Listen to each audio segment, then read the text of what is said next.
नमस्कार. Marathi kitchen with सवितामध्ये तुमचे स्वागत आहे. तर आज आपण नाचणीपासून कुरकुरीत डोसे कसे बनवायचे ते पाहणार आहोत. ही रेसिपी बनवायला खूप सोपी आहे, त्याचबरोबर पौष्टिक देखील आहे. रोजच्या जेवणात सहसा नाचणीचा समावेश आपण करत नाही, त्यामुळे तुम्ही या प्रकारे नाचणीचे डोसे केले तर लहानांपासून मोठ्यांपर्यंत सर्वजण आवडीने खातील. त्यामुळे हे डोसे एक वेळ नक्की ट्राय करा. चला तर मग वेळ वाया न घालवता रेसिपीला सुरुवात करूया. नाचणीचे डोसे बनवण्यासाठी इथे मी एका मोठ्या बाउलमध्ये 1 कप नाचणी निवडून घेतली आहे.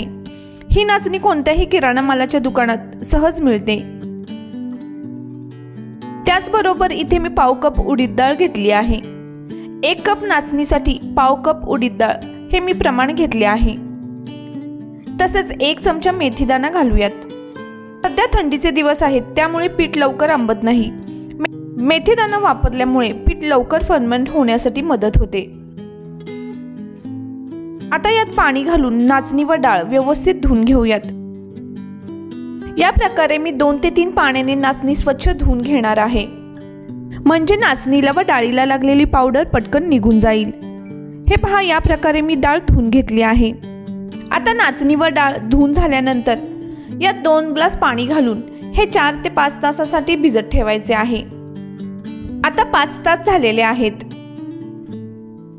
तुम्ही पाहू शकताय नाचणी आणि डाळ व्यवस्थित भिजले आहेत. नाचणी व डाळ 4 ते 5 तास भिजवून घेतल्यामुळे पीठ छान तयार होते आणि डोसे छान कुरकुरीत असे होतात. आता यातील पाणी निथळून घ्या व हे नाचणी व डाळ एका मिक्सरच्या भांड्यात काढून घेऊयात. आता यानंतर यात चवीनुसार मीठ घालायचे आहे. त्याचबरोबर इथे मी 2 मोठे चमचे शिजवलेला भात घालत आहे. नाचणी बारीक वाटताना असा भात घातल्यामुळे पीठ पटकन फर्मेंट होण्यासाठी मदत होते. आता यात थोडेसे पाणी घालून मिक्सरमधून छान बारीक वाटून घेऊयात.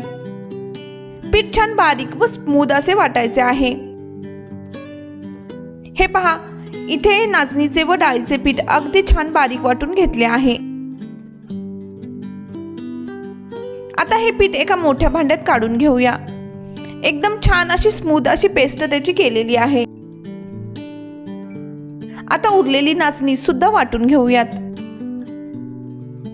आता तयार केलेले नाचणीचे व डाळीचे पीठ व्यवस्थित मिक्स करून घेऊया. हे पहा, या पद्धतीने ते फेटून घेऊया. पीठ फेटताना एकाच डायरेक्शन मध्ये चमच्याने फिरवून 2 ते 3 मिनिटे फेटून घ्यायचे आहे, म्हणजे पीठ छान हलके फुलके असे होईल. हे पहा, पीठ छान फेटून घेतले आहे. पीठ जास्त घट्ट किंवा पातळ देखील नाही, या पद्धतीचे पीठ ठेवायचे आहे. आता या पिठावर झाकण ठेवून रात्रभर हे पीठ आंबवण्यासाठी उबदार जागेत ठेवून द्यायचे आहे. आता हे सकाळी दुसऱ्या दिवशी पीठ चेक करूया. तर खूप छान असे पीठ फर्मेंट झाले आहे. पीठ छान फुलून आले आहे. या पद्धतीने जर पीठ फर्मेंट झाले तर तयार होणारे डोसेही छान होतात. सुरुवातीला मी पीठ बारीक वाटताना मीठ वापरले आहे. जर गरज वाटल्यास यात आणखीन चवीनुसार मीठ घालून घ्या. तुम्ही पाहू शकताय पीठ छान हलकं फुलकं असं झालं आहे आणि यामुळे डोसाही छान जाळीदार असा बनतो. आता डोसे बनवण्यासाठी लागणारे पीठ तयार झाले आहे. आता या तयार पिठापासून कुरकुरीत असे छान डोसे बनवून घेऊया. त्यासाठी गॅसवर मी डोसा तवा गरम करण्यासाठी ठेवला आहे. तवा चांगला गरम झाला की यावर पाण्याचा हापका मारा व हे पाणी कापडाने किंवा टिश्यू पेपरने पुसून घ्या. पाण्याचा असा हापका मारल्यामुळे तव्याचे टेम्परेचर नॉर्मल होते व डोसा पसरवणे सोपे जाते. आता गॅस लो ठेवून यावर 1 चमचाभर बॅटर घ्या व असा गोल गोल फिरवत हलक्या हाताने डोसा पसरून घ्यायचा आहे. डोसा पसरवून झाल्यानंतर गॅस थोडा मध्यम करूया. तुमच्या आवडीप्रमाणे डोसा जाड किंवा पातळ असा पसरवून घ्या. तुम्ही इथे तेल किंवा तूप काहीही वापरू शकताय. मी इथे तुपाचा वापर करत आहे.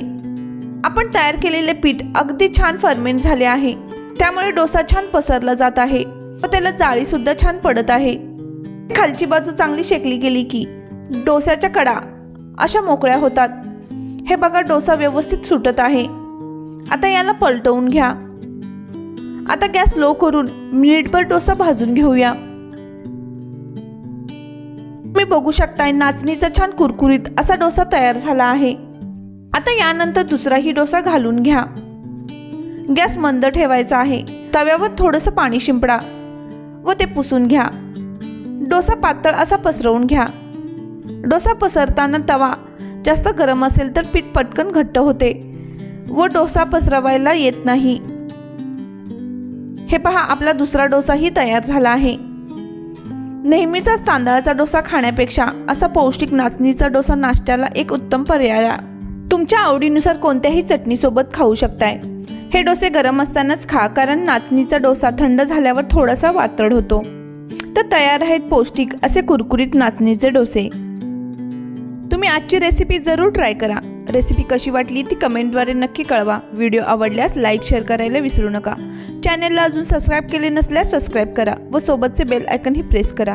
पुन्हा भेटूया अशाच एका नवीन रेसिपीसोबत. धन्यवाद.